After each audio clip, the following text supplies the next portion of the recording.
EF20 Online is sponsored by the Climate Council of Greater Kansas City and KKFI 90.1 FM, Kansas City Community Radio. Please welcome your host, Beth Sarver.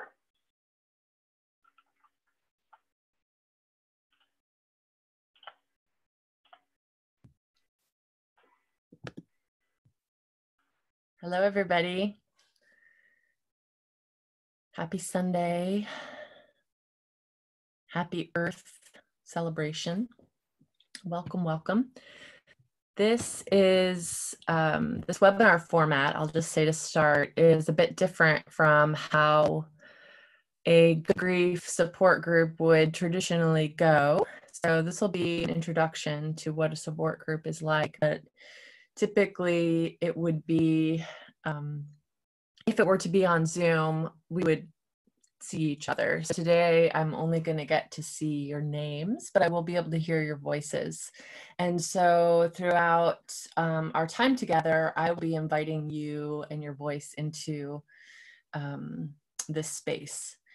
And so I'm just really thankful for you all being here today, and I'm excited to share with you about my passion for really strategic, mindful resilience life practices that build resilience in light of not only climate change, but being human on this planet in general, but specifically in light of climate change. And the Good Grief Network has created this beautiful curriculum and invited teachers, mindfulness instructors, yoga instructors, humans, social workers, to take this curriculum and make it their own. So today I'm going to show you and invite you into an experience of what a good grief support group would look like with me, you know, infusing it with some creative practices and a little bit of play. So welcome. Thank you for being here. I'm going to go ahead and share my screen with you all, and we'll get started. So what you see in front of you is some of the introduction to the Good Grief materials that they created. And these 4 sections that are highlighted here just really put it all out there. Like, what is the purpose of what we're doing?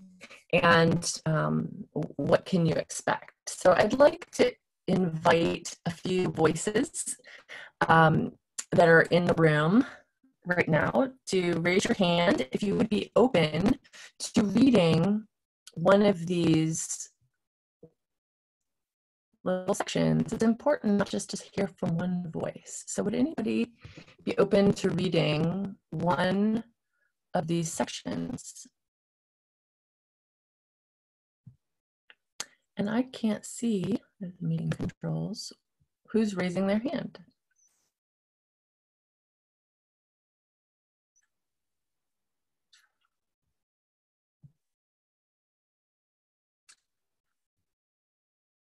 Let's see, hand raising participants. Oh, here we go. Mary is raising her hand. Mary, will you take the first one? Okay. We welcome you to the Good Grief Network STEP program and hope you will build personal resilience and empowerment and strengthen community ties within this fellowship. This group is not a therapy program, nor is it a space to dwell in our heavy emotions. Can you hear me? Yep. Okay. Instead, it is a place to cultivate love, support, and growth focused on collective grief and widespread systems collapse. We seek to find the delicate balance between unrealistic optimism and angry nihilism. Thank you. Katya, can you read the next one for me? We who live with an understanding of climate injustice, the loss of our imagined future, ecocide, and other systemic problems understand as perhaps few others can. We know the world is full of grief and suffering. We feel it and want to practice methods to cope and invest our energy in meaningful ways. Thank you.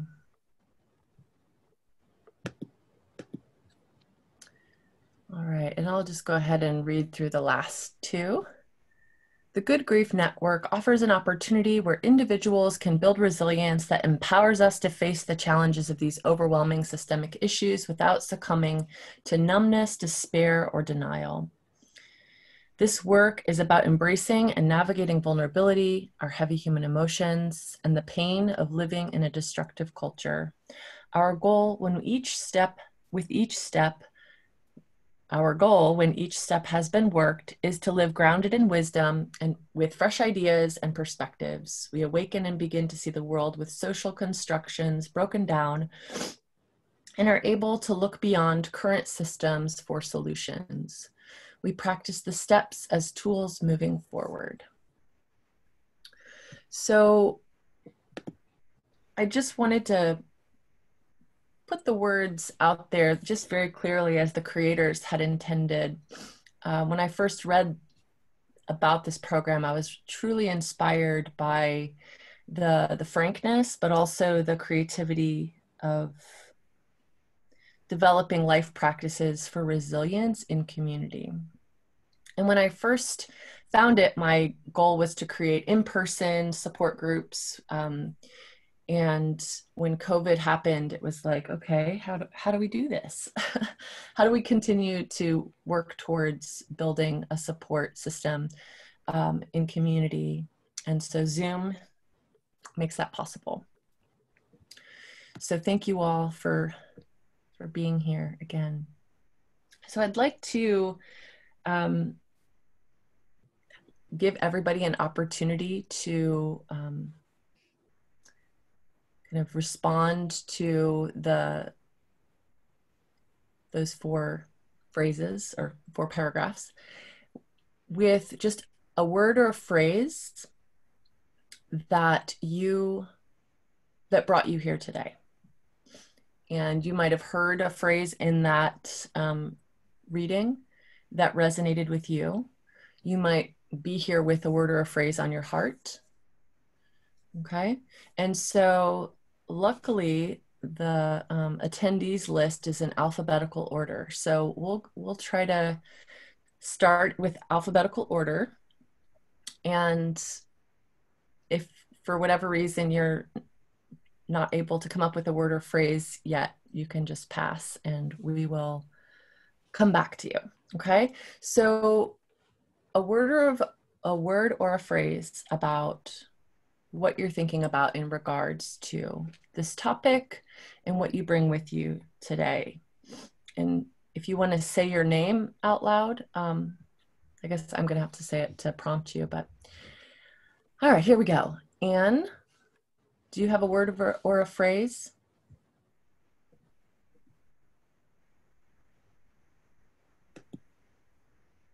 Hello, yes, Ann Null here. Hope to overshadow fear. That's a powerful phrase. Thank you. Attendee 1.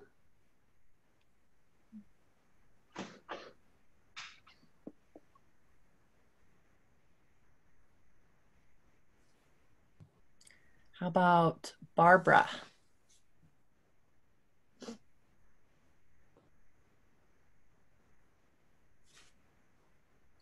I thought everybody was going to be unmuted, so I'm sorry for the clunkiness of this facilitation right now.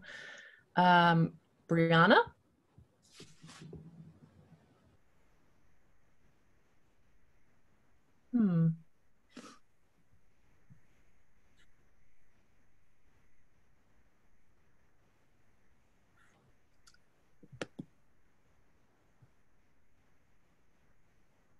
Let's see.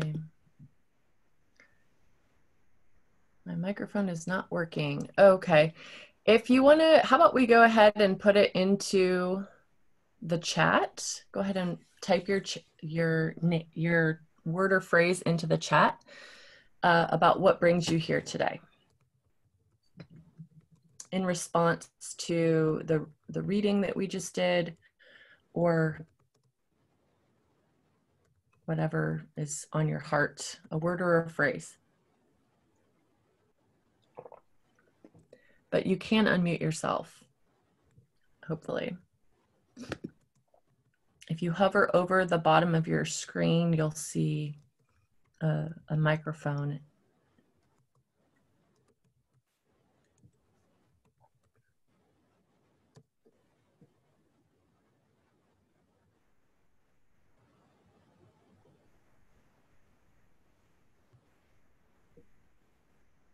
Okay, so the chats start to come in. Interest in diverse perspectives, a love of resilience programs that find a middle road between the extremes, feeling overwhelmed and seeking community support.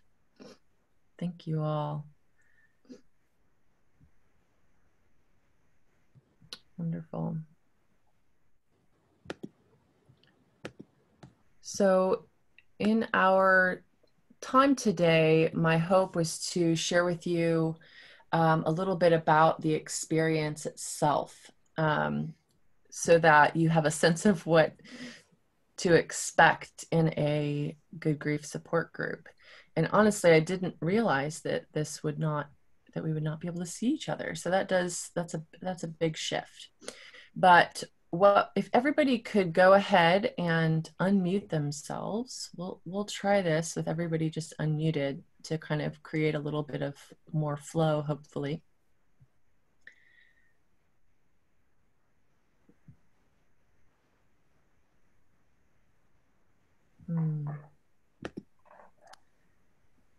So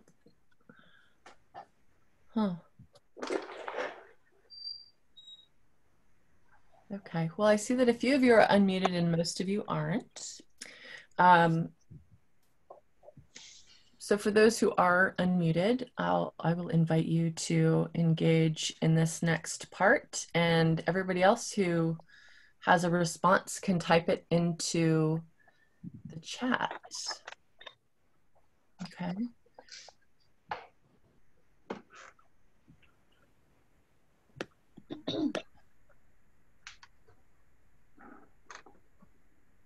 All right, let's all just take a deep breath and let it out with a sigh.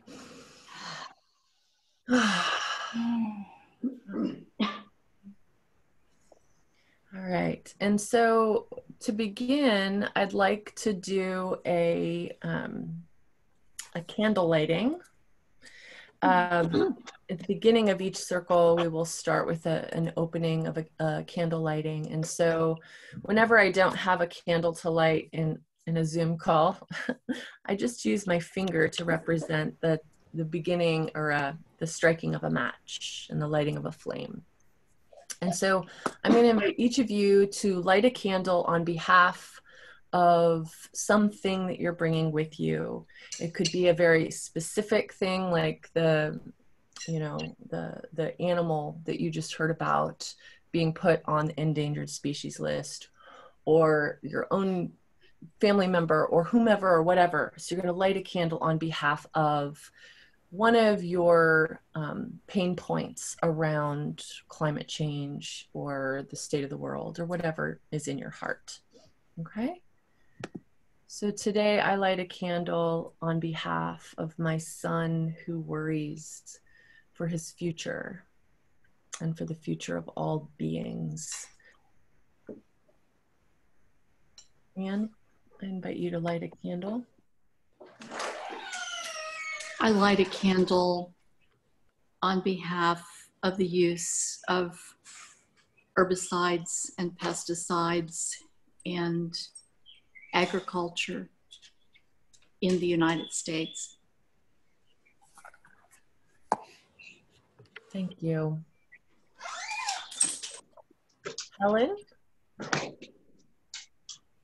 I light a candle on behalf of the foxes that live in the field across the street, and the one that has no fur and was howling for a mate last night at about 1 o'clock in the morning. Wow. Thank you. Katya?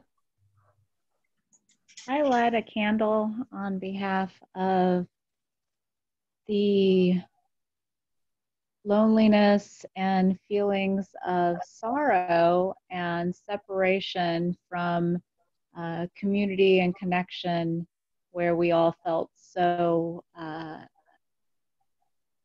among others and so part of others' lives. And I light a candle for that reawakening that crosses all time, space, and distance. Thank you. Mary? I light a candle on behalf of the lawmakers in the hopes that they gain wisdom to return to common sense lawmaking regarding the environment. Yes. Thank you. Sammy? I light a candle with everybody else's, and also in the hopes that disinformation and misinformation can somehow be resolved and not continue to create division through all communities. Thank you. Okay, I see on here Brianna, Dave, Hannah, and yeah, I think that's it. Anyone else want to type into the chat or unmute themselves? When we light candles, for me, I and I think most humans see it as a sacred, like a part of a sacred ritual. And in all the work that I've been doing to find my way through this time in human history, I've been looking to my ancestors and to the land, and the sacred is so essential. Reconnecting with the sacred is so essential. And so when we light a candle, it is in and of itself an act of claiming the sacred in the here and now. So anyone else want to light a candle?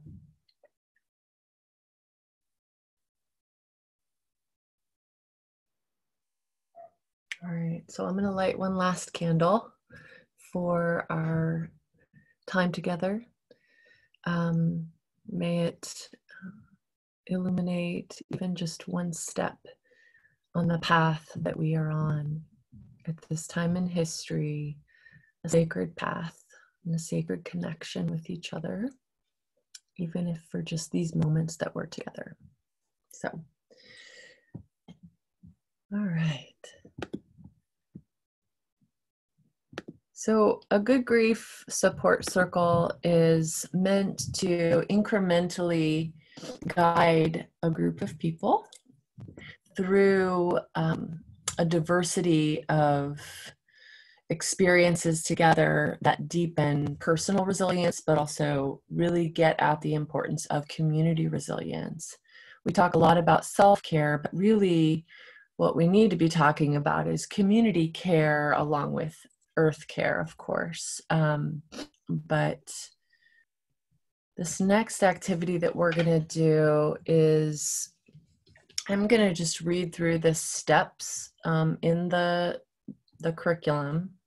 It's a step program, so incrementally over time, you go a little bit deeper, okay? And so today, we're going to play with this idea of incrementality and play with how we can take things one little bit at a time, a little bit deeper and a little bit deeper. And for those of you who are not able to participate, I hope that hearing the responses and the participation of others will kind of give you a sense of what this support group is meant to be like. It's meant to be interactive, and I'm not meant to be the sage on the stage or anything like that. So just very quickly, here are the steps, and I will share my screen again so you can see them written up in front of you.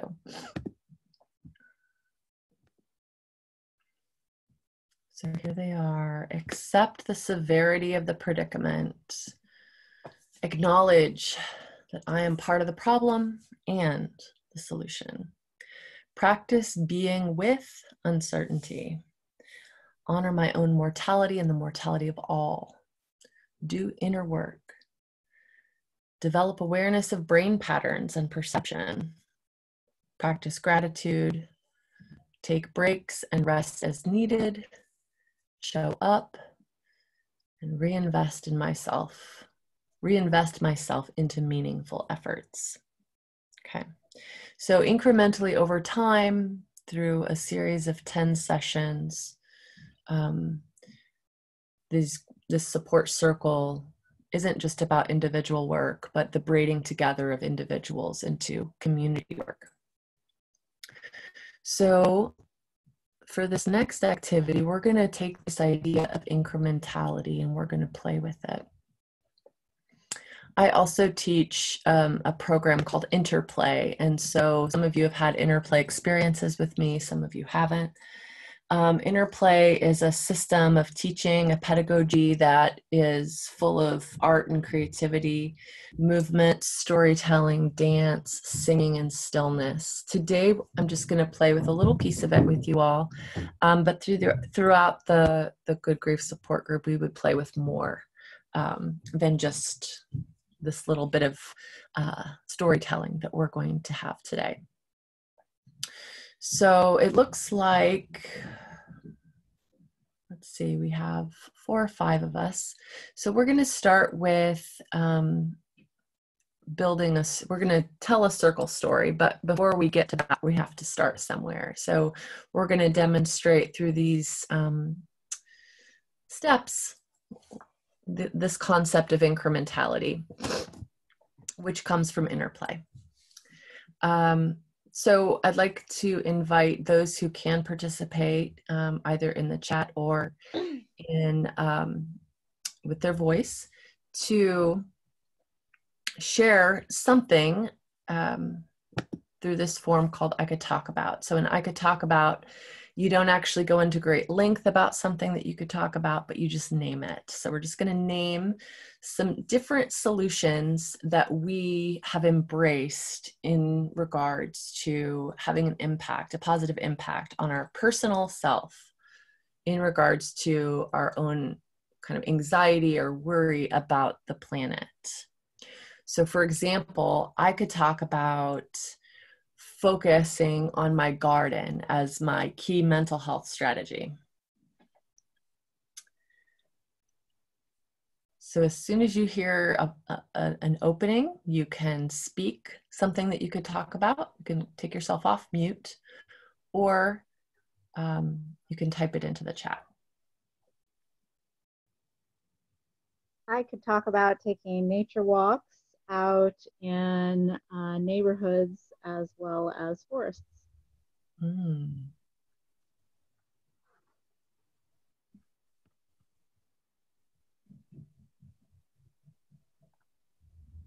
I could talk about getting ideas for my garden while out on walks in neighborhoods. I could talk about meditation out in my garden. I could talk about meditation on nature walks. I could talk about educating others on best practices in regenerative stormwater management as I take my walks in my neighborhood.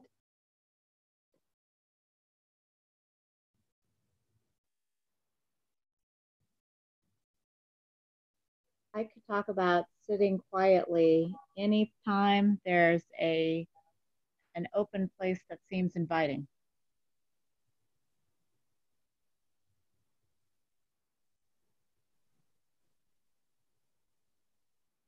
I could talk about my garden design concept, which is how to take a long walk in a small space.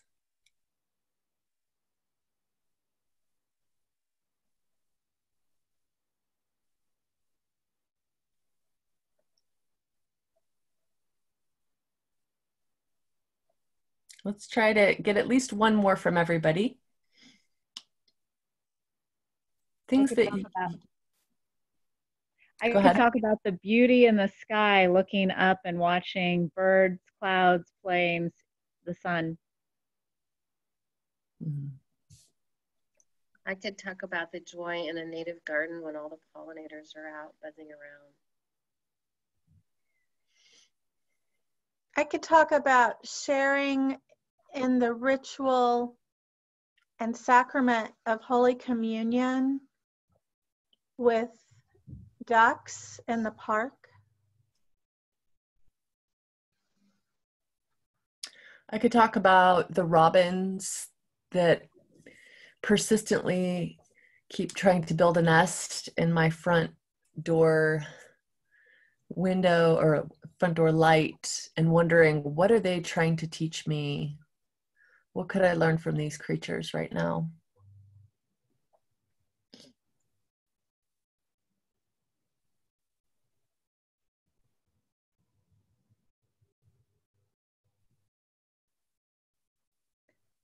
I could talk about how singing and saying positive affirmations to my worms about my worms in my worm bin, and how it has a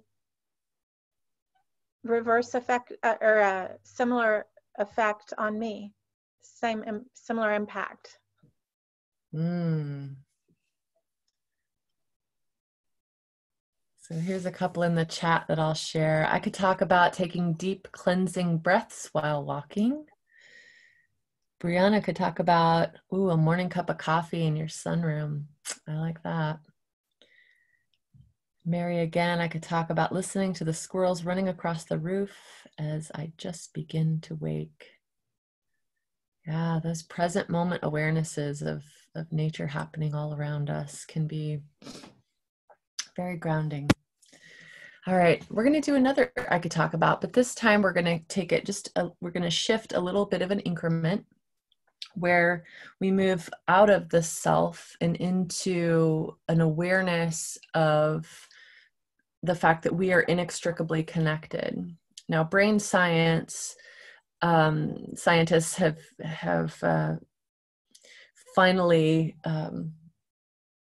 decided or researched enough to say that, that we are inextricably connected, and there's a neurobiological explanation for that. But this is an ancient wisdom of oneness, that we are inextricably connected.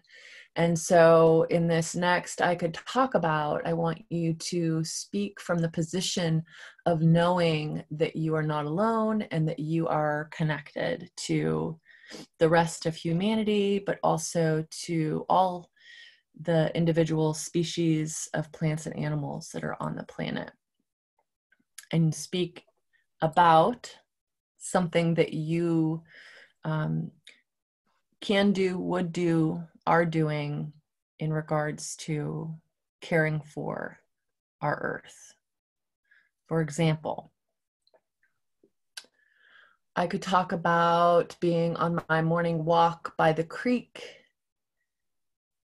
and seeing the trash and feeling pain in my heart, because I knew that the water that was running in that creek was also running through me.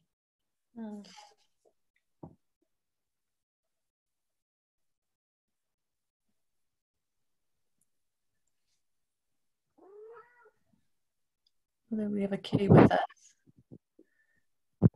Some kitty wisdom. I talk about looking up in the sky and noticing that I feel open to the similarity of the sky with my spirit calling. We didn't hear it. Can you try to speak a little bit louder?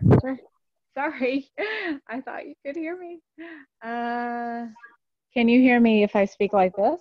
Yes, thank you. Oh, good. I found the mic. Okay, I could talk about the emergence of the sky with the highest trees and the clouds, and feeling as if I'm one as I climb higher into that realm of being. Thank you. Thank you.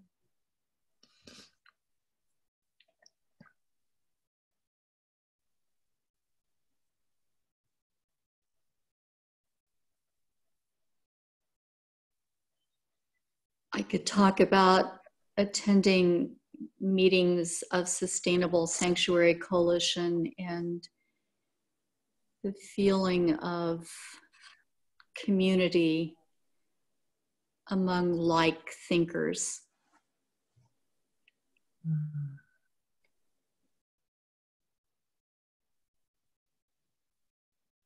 Talk about the inhalation that I take from the oxygen the trees have exhaled, and how it feels to know that I'm building a new forest in my front yard to be able to continue to experience that.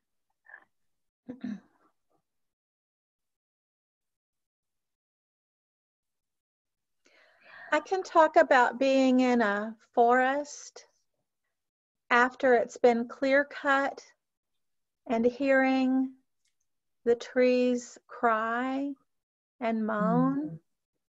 And I can talk about being in the park that I played in as a child with my father and brother and sister, and going back many years later to that same park with my young nephew, telling him about how the trees that were there over us were the same trees that were there when I was there as a child.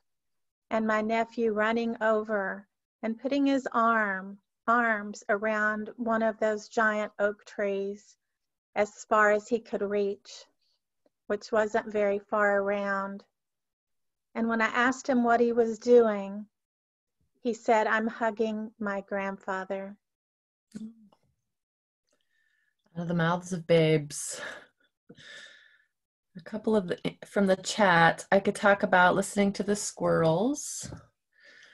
Oh, that was from earlier. I could talk about my walk last week and seeing so many latex gloves and masks lying on the ground, and knowing that when it rains, they will wash into the storm system, into the creeks, then into the rivers, and feeling sad that people cannot properly dispose.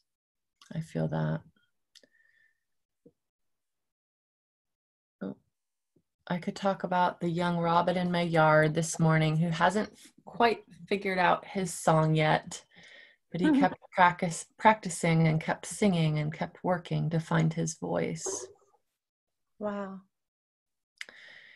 Yeah, I'm always amazed at how if I just sit with what I'm noticing in nature, that there's so much to be learned from just the witnessing of the animals and the plants and the trees.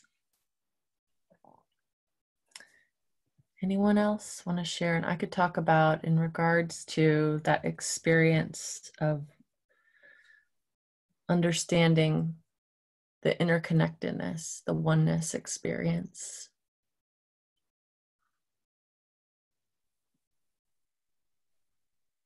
Okay. So next, we're going to take it one little bit step deeper, and we're going to face the past. But we're going to speak, and I could talk about some piece of wisdom that provided you with a sense of aha, or, oh, that makes more sense now.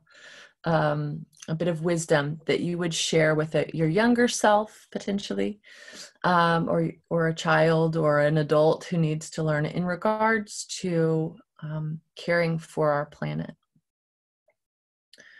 So from a position of oneness and looking back to the past, sharing wisdom with someone who hasn't quite got there yet, who's on the path to understanding the interconnectedness of our earth and ourselves. Okay, so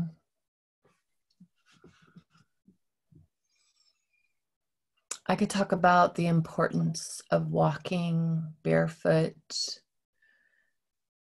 slowly enough that my feet could differentiate from the grass and the wood chips and the stones,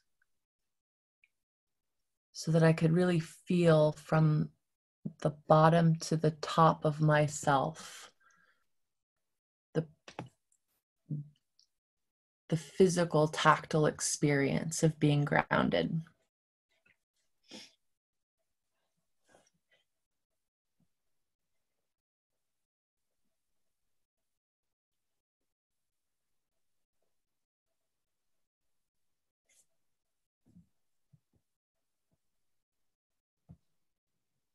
I could talk about being outdoors in the backyard with my granddaughters, having them pick up and touch earthworms, especially after rain, listen to and look for robins and squirrels, and generally use their senses, except perhaps not taste, to experience nature. Mm.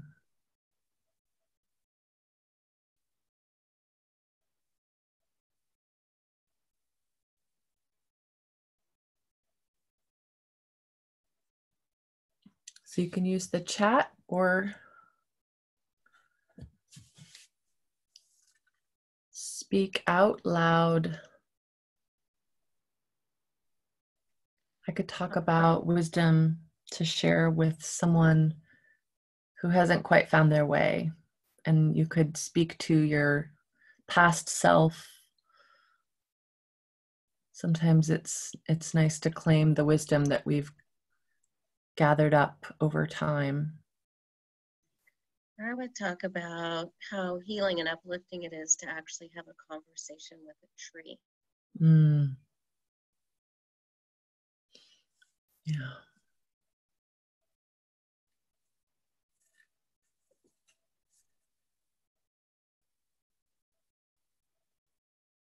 You hear one more?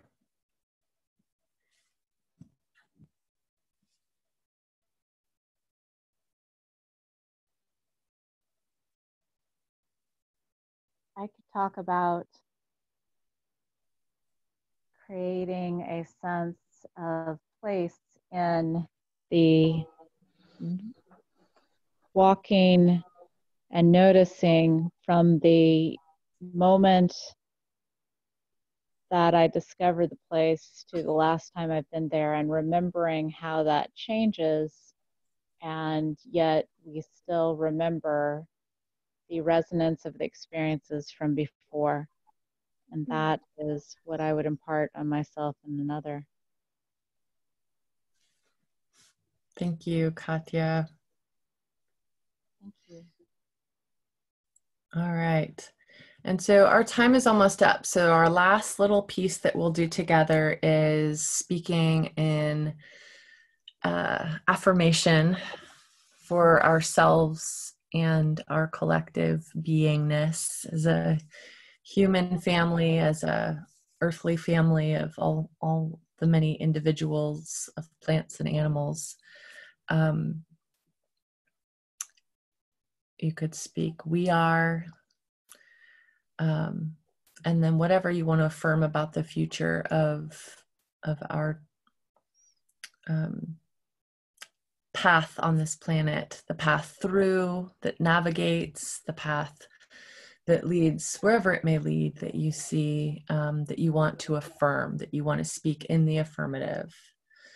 So, for example,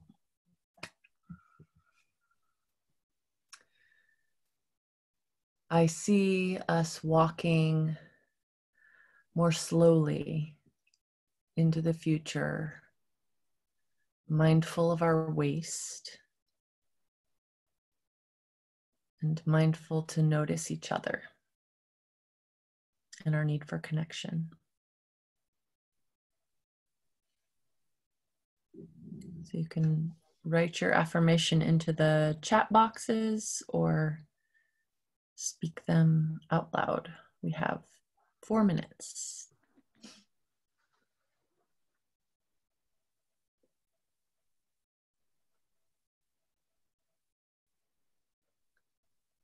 I see humanity gaining a perspective of gratitude and appreciation for all that is, the many resources of the earth, all the natural resources, earth, water, sky, so forth, and all of the diversity of life, humans and others, and treating everything and everyone with a greater sense of respect.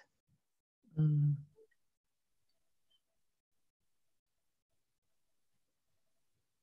Thank you, Helen.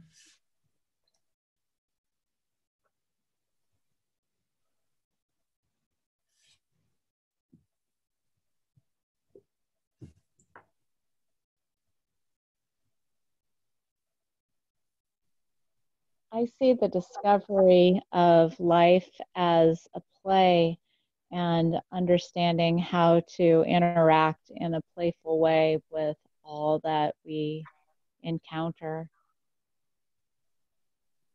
I love that. Thank you, Katya.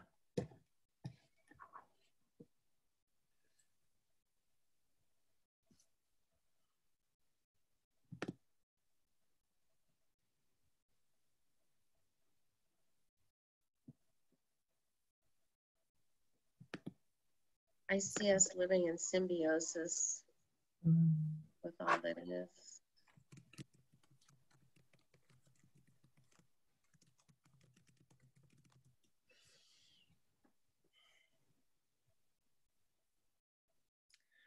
Well, I just like to invite everybody to take a deep breath again, let it out with a sigh.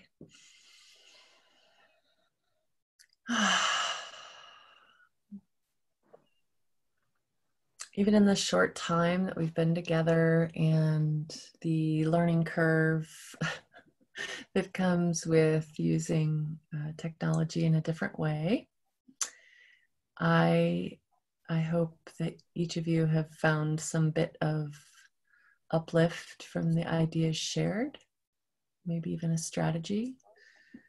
I think I'm going to start singing to my worms. The Good Grief Support Circle is really meant to be a very interactive community of practice. And so if you're interested in learning more and having another experience, please email me. I will share my email address. We're going to get popped off here pretty quickly. But thank you for coming and sharing your heart and your ideas. And hopefully, if you're interested in having a deeper experience, another experience, that you'll email me and let me know, and I will email you more about opportunities to dig a little bit deeper. So with that, thank you. Thank you very much. Thanks, Beth. Loved it.